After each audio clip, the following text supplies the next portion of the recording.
नमस्कार, मी शिवानी लकडे. Pune prime news मध्ये आपलं स्वागत. छत्रपती शिवाजी महाराजांचा पुतळा कोसळल्याप्रकरणी महाविकास आघाडीकडून 1 सप्टेंबरला आंदोलन करण्यात आले होते. हुतात्मा स्मारक ते गेट वे ऑफ इंडिया असा मोर्चा काढण्यात आला होता. या आंदोलनातून महायुती सरकारवर महाविकास आघाडीच्या नेत्यांनी जोरदार टीका देखील केली होती.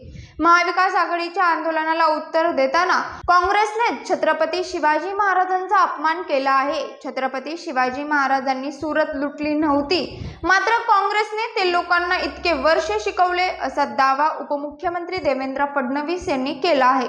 हे राजकीय आंदोलन आहे. माझा महाविकास आघाडीला सवाल आहे, त्यांनी एक तरी लाल किल्ल्यावरनं इंदिराजींचं भाषण दाखवावं, ज्याच्यामध्ये इंदिराजींनी छत्रपती शिवाजी महाराजांचं नाव घेतलेलं आहे.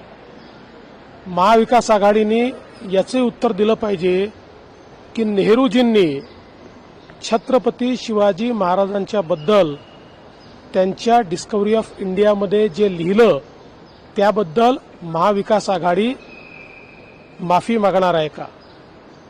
इतके वर्ष काँग्रेसने आम्हाला इतिहास शिकवला की शिवाजी महाराजांनी सुरत लुटलं. शिवाजी महाराजांनी कधीच सुरत लुटलं नव्हतं, पण जाणीवपूर्वक आम्हाला हा इतिहास शिकवण्यात आला की शिवाजी महाराजांनी सुरत लुटलं. त्याच्याबद्दल ते माफी मागणार आहेत का? पाहत रहा पुणे प्राईम न्यूज. धन्यवाद.